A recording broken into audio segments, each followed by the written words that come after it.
माशाल्लाह माशाल्लाह, ये देखो माशाल्लाह कितना खूबसूरत लग रहा है बेटा। ज़बरदस्त बनी है हांडी और खुशबू इतनी ज़बरदस्त आ रही है ना कि मज़ा ही आ जाएगा आपको खा के। ये देखो माशाल्लाह, ये बेटा है खड़े मसाले का गोश्त। बिस्मिल्लाहिर्रहमानिर्रहीम। मेरी प्यारी बेटियों और मेरी प्यारी बहुओं, अस्सलाम वालेकुम। मैं आज आपके लिए लेके आई हूँ खड़े मसाले का गोश्त। ठीक है, ये मैं अब आपको बताती हूँ कि किस तरीके से इसको हमने चढ़ाना है। और बच्चों, आप लोग सब ठीक हो? मुझे इतना बोलना आता नहीं है जितना मैं बोल लेती हूँगी। ठीक है बेटा, ये देखो बेटा, मैं आधा किलो गोश्त लेके आई थी। मैंने ये छोटी छोटी बोटियाँ उनसे करवा ली थी। देखो ठीक है, इस तरीके से ना सारी छोटी छोटी बोटियाँ करवा लेनी है। देखो ठीक है बेटा। अब मैं इसके अंदर डाल रही हूँ, आधा किलो गोश्त है और थोड़ी सी चिकनाई है। ये देखो ठीक है, ये बड़ी अच्छी ज़बरदस्त बन हो जाती है। और ये देखो, ये हमारे पास है 1 पाव दही। ठीक है, ये हमने इसके अंदर डाल देना है। ठीक है, इस तरीके से। ये देखें, एक कटोरी मेरे पास ये पानी है, दही वाली कटोरी। ठीक है, ये देखिए इस तरीके से ये डाल देना हमने।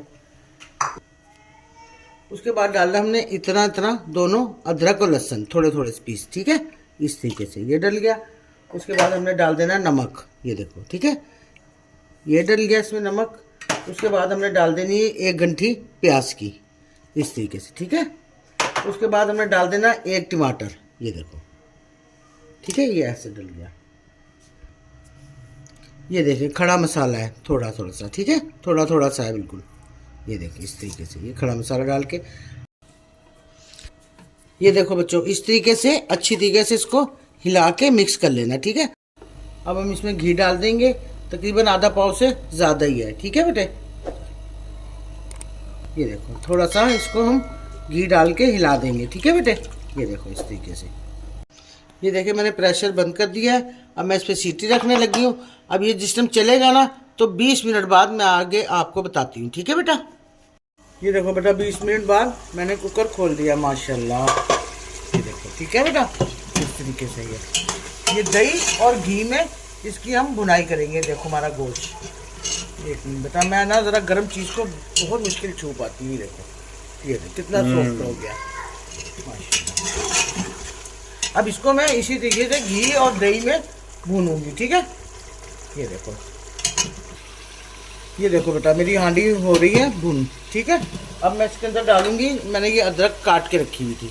ठीक है, पहले मैंने थोड़ी सी अदरक डाली थी ना, अब ये मैं ज़्यादा अदरक डालूंगी। ठीक है बेटा, ये देखो इस तरीके से। ये लहसुन कटा हुआ, ये इस तरीके से। ठीक है, ये देखो बेटा मेरे पास आधा किलो कटी हुई प्याज है, मैंने खुद काटी है। ठीक है, आधा किलो ये भी हमने इसके अंदर डाल देंगे। ठीक है, अब हमने इसको अच्छी तरीके से कस लेना है ताकि प्याज हमारी नरम भी हो जाए और हमारा अदरक लहसुन भी जो है ना वो गल जाए बीच में। ठीक है, ये देखो इस तरीके से। अब इसको हमने हल्के हल्के चला के भूनते रहना है थोड़ी देर, तकरीबन 5-1 मिनट के बाद फिर मैं आगे आपको बताती हूँ। ये देखो बेटा, थोड़ी सी प्याज मैंने सोते करके ना, ये 2 चमची मेरे पास कुटी हुई मिर्चें हैं। ठीक है, ये देखो कुटी हुई मिर्चें, ये देखो इस तरीके से डाल के हम इसको तकरीबन 10 मिनट के लिए बंद कर दूंगी। ठीक है, ताकि ये प्याज और मिर्चें जो है ना ये सारी सॉफ्ट हो जाएं। ठीक है, फिर मैं आगे बताती हूँ आपको। ये देखो बेटा हमारी हांडी गई है भून। ये देखो, इसको कहते हैं खड़े मसाले का गोश्त। ये बड़ा ज़बरदस्त और बड़ा लजीज बनता है। ये देखो ठीक है, ये देखो बहुत अच्छा ज़बरदस्त बनता है ये। इसको ज़रूर ट्राई करना और ज़रूर खाना और देखना आप कितना मज़ा आएगा आपको खाने का। ये देखो मेरे पास हरी मिर्ची हैं 5-6 हैं कटी हुई। ठीक है, ये डाल देनी मैंने। ठीक है, और ये है कुटा हुआ धनिया और ज़ीरा, तकरीबन 1 चमची है। ठीक है, अब हमने इसको दम पे देना है बस 5 मिनट के लिए। ये देखो इस तरीके से डाल के और चला के इसको हमने दम पे दे देना। ये देखो हमारी हांडी बिल्कुल हो गई तैयार। ये देखो ठीक है बेटा, इस तरीके से अच्छी तरीके से चला लें। अगर आप डालना चाहें तो थोड़ा सा हरा धनिया भी डाल सकते हैं, प्यारा लगेगा हरा धनिया डाल के। ठीक है, माशाल्लाह ज़बरदस्त बेटा, बड़ा मज़े का खाना बनता है ये देखो बेटा मेरी डिश तैयार हो गई है। इसको कहते हैं खड़े मसाले का गोश्त। हर चीज़ इसके अंदर कटी हुई डली होती है। कितना खूबसूरत लग रहा है देखो। और आप बेटा पूरी देखा करो और मुझे लाइक भी करा करो, सरप्राइज़ भी करा करो, ज़रूर करा करो मेरे बच्चों। मुझे पता आप लोग मेरे साथ बड़ी मोहब्बत से पेश आ रहे हो। बहुत शुक्रिया बच्चों आप लोगों का। मेहरबानी आपकी। अल्लाह हाफिज़।